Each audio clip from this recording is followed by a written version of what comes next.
Welcome to Sheni v'Chamishi, and there's some boys right here playing kick soccer, basket soccer ball, kick, whatever. The whole park for themselves. Beautiful. So, we have an interesting story of three types of characters. All three have an addiction to Yiddishkeit. They love the culture and the religion. But there are three types of personalities, right? Religion is a response to revelation. Some people respond by being more kind, going the extra, and some people respond by dafke mishuras hadin, and dafke to be cruel and to use it as a way, and that's their character. They never change. They're always like that. So, and that's just a way we understand religion around the world. It's a very interesting way, you know. A lot of things that are motivated, protests for freedom, are motivated by Islam. And at the same time, a lot of violence and cruel violence and random acts of violence are also motivated by Islam. So religion is basically a response to revelation.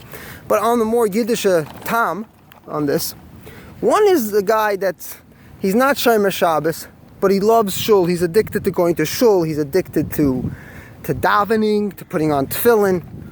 That's one character. The next guy is also addicted to shul. No, he's not actually addicted to shul. He's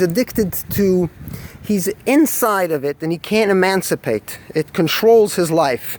So instead of saying, I hate it, he says, I love it. But he doesn't run to shul on Shabbos. He doesn't run to shul on the weekday, but he takes his talis and tefillin with him everywhere he travels.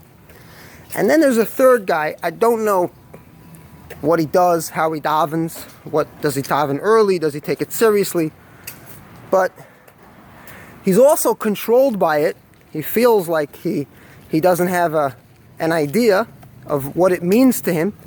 But he's definitely angry that some people are not controlled by it, and he would love to control them. So to him, religion is a way of explaining the world around him, and when possible, to control it.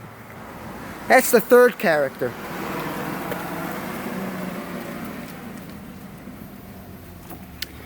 The first character, he needs to, his friend says to him, I wish you would learn to be able to let go. I like alcohol, but it doesn't control me. I don't must have alcohol every weekend, The second guy, completely controlled by religion, his friend says to him, you need to wake up and understand this is all myth and magical thinking, and it doesn't even, the Chazal and the Nevi'im, none of them come to a consensus about anything, so it's really just whatever you make it. It's basically an organized set of beliefs. So if you believe that your grandfather invented electricity, all you need is a large community of believers, and then it's religion. And that's what it's composed of. That's the ingredients, nothing more, nothing less. Whether you follow a god or a goddess, or fairies or angels, whether you consider it to be a monotheistic way of believing in one god, but he still has help, and he has angels and powers all around, little gods. Hi.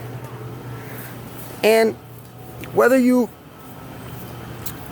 have the third character. He's angry. He doesn't know how to keep it quiet. He doesn't know how to keep it to himself. So the third character, I met him in a bar. Not a bar, it's more of like a beach house place where no Ben Torah would go there for a drink no matter what. There is no excuse. So he comes with his yarmulke on because he feels like taking it off would be unfaithful. But it's not. The yarmulke is made for shul only. The yarmulke is not a davar chol. You don't wear it in a place where people are coming and getting dressed up. It's not a place where you sit on a table and get a drink and go home. It's a place where it's really not. It's not appropriate. But taking it off is hard for him, and he doesn't understand what the yarmulke is, the basic history of it. So he asks me,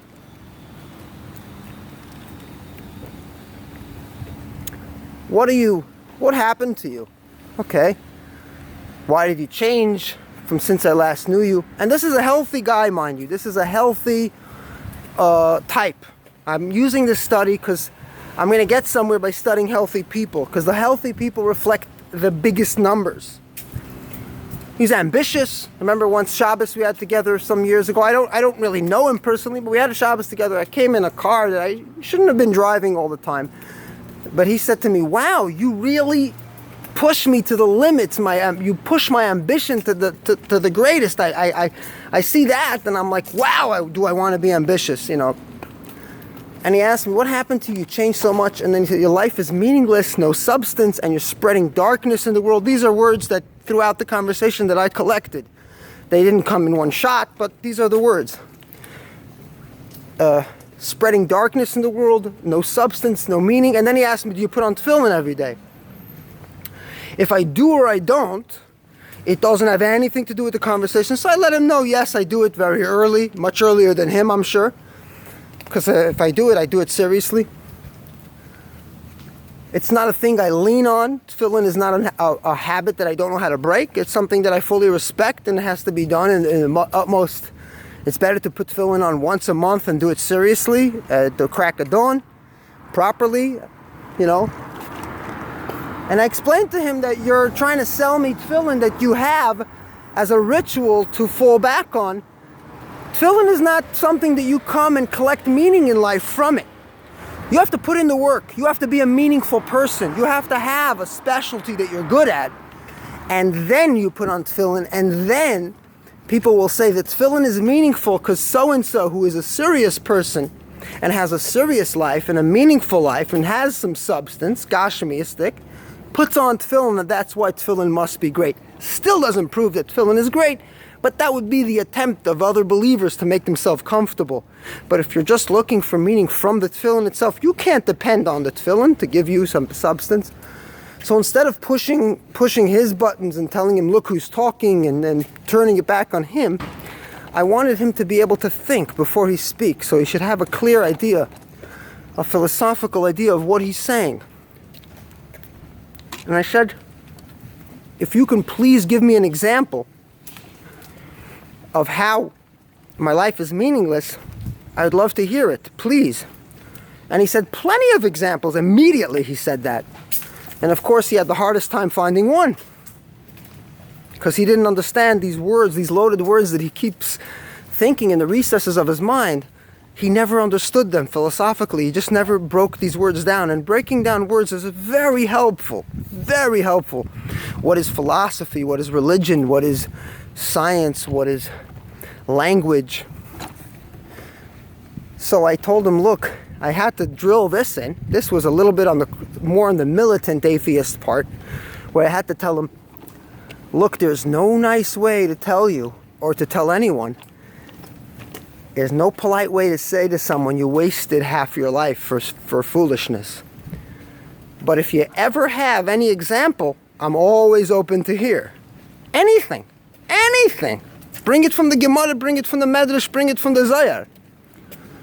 So he realized that he's been believing something that he himself never questioned. So there's the three characters. There's the guy who's he loves everything Jewish. I was playing to my daughter Jewish songs, and then this sound playlist went on to Spanish songs, Latino, nice ones, but it reminded me of the Puerto Ricans down the street when I was younger, and I hated it, and I wanted to shut it off immediately. And I realized, wow, I hate something for no reason. But I love everything Jewish. It had Sephardic, it had Yiddish songs for